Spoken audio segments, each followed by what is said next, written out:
നമസ്കാരം. ഞാൻ doctor Arun B Nair. 27 വയസ്സുള്ള ബിസിനസ് മാനേജ്മെൻറ്റ് പ്രൊഫഷണൽ. അദ്ദേഹം പ്രമുഖമായൊരു സ്ഥാപനത്തിൽ നിന്ന് MBA ഒക്കെ എടുത്ത് വളരെ ഉന്നതമായൊരു സ്ഥാപനത്തിൽ ജോലി ചെയ്തുകൊണ്ടിരിക്കുകയാണ്. വലിയ ശമ്പളത്തോടു കൂടിയുള്ള ജോലിയാണ്. അപ്പോൾ 300ഓളം ഉദ്യോഗാർത്ഥികളെ നിയന്ത്രിക്കുന്ന, അവരുടെ ഹ്യൂമൻ റിസോഴ്സ് മാനേജ്മെൻറ്റ് ചെയ്യുന്ന ഒരു തസ്തികയാണ് ഇദ്ദേഹം അലങ്കരിച്ചുകൊണ്ടിരിക്കുന്നത്. അപ്പോൾ അദ്ദേഹത്തെക്കുറിച്ച് പറയുകയാണെന്നുണ്ടെങ്കിൽ വളരെ സമർത്ഥനാണ് ജോലിയിൽ. എല്ലാവരോടും നന്നായി ഇടപെടുന്നു, ചിരിച്ചുകൊണ്ട് പെരുമാറുന്നു. ജോലി സ്ഥലത്ത് എന്ത് പ്രശ്നങ്ങളുണ്ടായാലും അതെല്ലാം നല്ല രീതിയിൽ ഇടപെട്ട് പരിഹരിക്കുന്നു. പലപ്പോഴും IT സപ്പോർട്ടൊക്കെ ചെയ്യുന്ന ഒരു സെക്ഷനൊക്കെ ഈ ജോലി സ്ഥലത്തുണ്ട്. അവർ തമ്മിൽ പലപ്പോഴും അഭിപ്രായ ഭിന്നതകൾ വരുന്നു. അത് ജോലിയെ ബാധിക്കുകയൊക്കെ ചെയ്യുമ്പോൾ ഇദ്ദേഹത്തെയാണ് ചുമതലപ്പെടുന്നത് അതൊക്കെ പരിഹരിക്കാൻ. ഇദ്ദേഹം അവരോടൊക്കെ സംസാരിച്ചതൊക്കെ രമ്യമായി പരിഹരിച്ചു പോകുന്നു. അങ്ങനെ നന്നായിട്ട് പ്രവർത്തിക്കുകയാണ്. ഒരു 12 മണിക്കൂറോളം ദിവസേന ജോലി ചെയ്യും. കഠിനാധ്വാനിയാണ്. സമയബന്ധിതമായിട്ട് കാര്യങ്ങൾ തീർക്കും. ഉത്തരവാദിത്തങ്ങൾ ഏറ്റെടുക്കാൻ ഒരു വിമുഖതയുമില്ലാത്തൊരു വ്യക്തിയാണ്. നല്ല വാക്ചാതുര്യമുള്ള ആളാണ്. നല്ല വായനാശീലമുള്ള ആളാണ്. എല്ലാം കൊണ്ടും ആ ജോലിക്ക് തീർത്തും യോഗ്യൻ, ഫിറ്റ് ഫോർ ഇറ്റ് എന്ന് വേണമെങ്കിൽ പറയാവുന്ന തരത്തിലുള്ളൊരു വ്യക്തി. അപ്പോൾ ഇദ്ദേഹം ഞങ്ങളെ കാണാൻ വരുന്നത് ഒരു പ്രത്യേക തരത്തിലുള്ളൊരു പ്രശ്നവുമായിട്ടാണ്. അപ്പോൾ അദ്ദേഹത്തിൻ്റെ ഏറ്റവും പുതിയ വർക്ക് അപ്രൈസലിൻ്റെ റെക്കോർഡ് ഞങ്ങളെ കൊണ്ട് കാണിച്ചു. കഴിഞ്ഞ ഒരു വർഷക്കാലം അദ്ദേഹം ജോലി ചെയ്തതിൽ അങ്ങേയറ്റം സൂപ്പർലാറ്റീവായിട്ടുള്ള കമൻസാണ് അദ്ദേഹത്തിൻ്റെ മേലധികാരികൾ കൊടുത്തിരിക്കുന്നത്.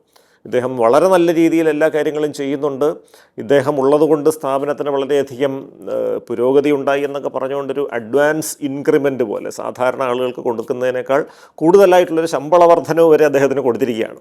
കഴിഞ്ഞ 4 വർഷമായിട്ട് അദ്ദേഹം ആ സ്ഥാപനത്തിൽ ജോലി ചെയ്തു വരികയുമാണ്.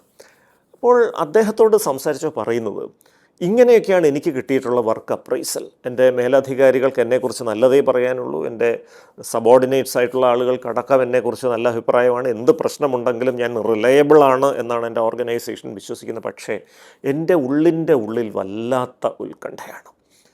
ഓരോ ദിവസവും രാവിലെ ഞാൻ ജോലിക്കിറങ്ങുമ്പോൾ ഇന്ന് എന്തെങ്കിലും പുതിയ പ്രശ്നം വരുമോ, എനിക്കത് കൈകാര്യം ചെയ്യാൻ പറ്റുമോ, ഞാൻ ആരോടെങ്കിലും സംസാരിച്ച് വഴക്കിടുമോ, അത് അവസാനം എന്നെക്കുറിച്ചൊരു മോശമായ പ്രതിച്ഛായയ്ക്ക് കാരണമാവുമോ, ഞാൻ ഇത്രയും നാളും ഈ സ്ഥാപനത്തിൽ നേടിയെടുത്ത ആ ഒരു ഗുഡ് വിൽ അത് ഒറ്റ ദിവസം കൊണ്ട് ഇല്ലാതെയായി പോകുമോ, ഇത്തരത്തിലുള്ള ഉത്കണ്ഠകളാണ്.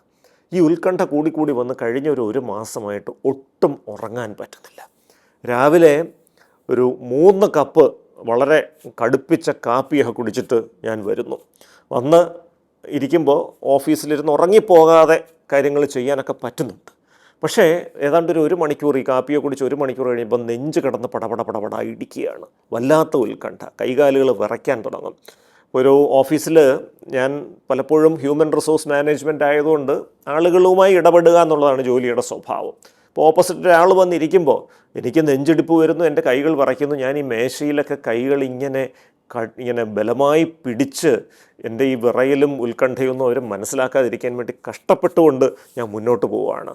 ഞാനൊരു ഏതാണ്ട് 2 മാസം മുൻപ് വരെ ഈ ജോലി നന്നായി ആസ്വദിച്ചിരുന്നു. പക്ഷേ 2 മാസം മുമ്പ് എൻ്റെ അപ്രൈസൽ വന്നു. അപ്രൈസലിൽ ഒരു ഉദ്യോഗാർത്ഥിക്കും ഇല്ലാത്ത, ഒരു ജീവനക്കാരനും ഇല്ലാത്ത തരത്തിലുള്ളൊരു ഹൈ ലെവൽ അപ്രീസിയേഷൻ എനിക്ക് കിട്ടി. എനിക്ക് അഡ്വാൻസ് ഇൻക്രിമെൻറ്റ് കിട്ടി. ഇതൊക്കെ കഴിഞ്ഞ ശേഷം എനിക്കൊരു സംശയം, ബാക്കിയുള്ള എൻ്റെ സഹപ്രവർത്തകർക്കൊന്നും എന്നോട് അത്ര നല്ല സ്നേഹമല്ല, അവർക്ക് എന്നോടൊരു അസൂയുണ്ട്, ഞാനൊരു തെറ്റ് വരുത്താൻ വേണ്ടി കാത്തിരിക്കുകയാണെന്നൊരു തോന്നൽ വരുന്നു. അത് എന്നെ വല്ലാതെ വിഷമിപ്പിക്കുന്നു, എനിക്ക് ടെൻഷൻ ഉണ്ടാക്കുന്നു. ഇവിടെ നോക്കുമ്പോൾ ഈ ഹൈ പെർഫോമിംഗ് ആയിട്ടുള്ള ആളുകൾ, വളരെ നല്ല രീതിയിൽ കാര്യക്ഷമമായി ജോലി ചെയ്യുന്ന ആളുകൾ, പ്രത്യേകിച്ച് അവർക്ക് വലിയ അംഗീകാരങ്ങളൊക്കെ കിട്ടുമ്പോൾ ഏതൊരു തൊഴിൽ സ്ഥാപനത്തിലും സ്വാഭാവികമായി ഉണ്ടാകുന്ന കാര്യമാണ്. 2 വ്യക്തികൾ ഒരുമിച്ച് ഒരു ദിവസം ജോലിക്ക് കയറി, അതിലൊരാൾ വലിയ അംഗീകാരം നേടുമ്പോൾ രണ്ടാമത്തെ ആളിന് സ്വാഭാവികമായി കുറച്ച് അസ്വസ്ഥതകളൊക്കെ വരാം. അത് മനുഷ്യ സഹജമാണ്. ഒരു തരത്തിലുള്ളൊരു കുറ്റവും അതിനെക്കുറിച്ച് പറയാനില്ല എന്നുള്ളതാണ്. പക്ഷേ എങ്കിലും നമ്മൾ മനസ്സിലാക്കേണ്ട ഒരു പ്രധാനപ്പെട്ട കാര്യം, ഇതിനെക്കുറിച്ച് നമ്മൾ അവെയറാകാനുള്ള പലതരം സാധ്യതകളുണ്ട്. അങ്ങനെ അവെയറായി ഇരുന്ന് കഴിഞ്ഞാൽ ആ കുറ്റപ്പെടുത്തൽ വരുമോ, ആ കുറ്റപ്പെടുത്തൽ മൂലം നമുക്കെന്തെങ്കിലും പ്രശ്നം വരുമോ, നമ്മളെക്കുറിച്ച് അവർ ഇല്ലാ കഥകൾ പറയുമോ എന്നൊക്കെ ആലോചിച്ച് കഴിഞ്ഞാൽ വല്ലാത്ത ഒരു ഉത്കണ്ഠ വരും. ഇതൊരു ഉത്കണ്ഠ രോഗത്തിൻ്റെ അവസ്ഥയിലേക്ക് തന്നെ എത്തിയിരുന്നു നമ്മുടെ ചെറുപ്പക്കാരുടെ കാര്യത്തിൽ. അതോടുകൂടിയാണ് അദ്ദേഹത്തിന് ഉറക്കം നഷ്ടപ്പെട്ടത്. രാവിലെ എഴുന്നേൽക്കുമ്പോൾ തന്നെ ഇന്ന് എന്തെങ്കിലും തെറ്റുവരുമോ എന്നുള്ളൊരു വ്യാകുലതയോടെയാണ് അദ്ദേഹം ജോലി സ്ഥലത്തേക്ക് പോകുന്നത്.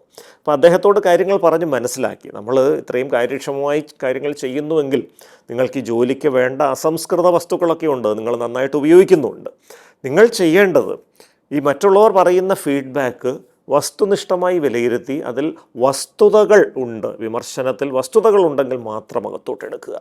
വസ്തുതകളില്ലാത്ത വിമർശനങ്ങളുണ്ടാവും, അസൂയാനിർഭരമായ വിമർശനങ്ങളുണ്ടാകും, ഒരാൾ ഇല്ലാതെയാകണമെന്ന വാശിയോടുകൂടിയുള്ള ദുഷ്ടചിന്തകളിൽ നിന്ന് ഉയരുന്ന വിമർശനങ്ങളുണ്ടാകും. ആ വിമർശനങ്ങളെ ആ രീതിയിൽ മാത്രം എടുക്കുക. അത് ഒരു തരത്തിലും അകത്തോട്ടെടുക്കാതിരിക്കുക, അതിനെ വൈകാരികമായും വ്യക്തിപരമായും കാണാതിരിക്കുക. ഇദ്ദേഹത്തിന് ഉത്കണ്ഠ പരിഹരിക്കാൻ ആവശ്യമായ ചികിത്സകൾ നൽകി. അദ്ദേഹത്തിൻ്റെ ബ്രെയിനിലെ ഗാബ എന്ന രാസവസ്തുവിൻ്റെ അളവ് ക്രമീകരിക്കാനുള്ള മരുന്നുകളും മനഃശാസ്ത്ര ചികിത്സകളും റിലാക്സേഷൻ പരിശീലനവും കൊടുത്തപ്പോൾ അദ്ദേഹത്തിൻ്റെ ഉത്കണ്ഠ കുറഞ്ഞു. അദ്ദേഹം നന്നായി ഉറങ്ങാൻ തുടങ്ങി. പകൽ സമയത്ത് വീണ്ടും ഒരു ആത്മവിശ്വാസം വന്നു. ഈ അമിതമായി കാപ്പി കുടിച്ച് ഉത്കണ്ഠ വർദ്ധിപ്പിക്കുന്നൊരവസ്ഥ ഒഴിവായി. ക്രമേണ ഒരു 2 മാസം സമയം കൊണ്ട് പതിയെ അദ്ദേഹം പൂർവ്വസ്ഥിതിയിലേക്ക് എത്തുകയും ചെയ്തു. അദ്ദേഹം കൂടുതൽ കാര്യക്ഷമതയോടുകൂടി ജോലി ചെയ്യുന്നൊരവസ്ഥയിലേക്ക് എത്തിച്ചേരുകയും ചെയ്തു. നന്ദി, നമസ്കാരം.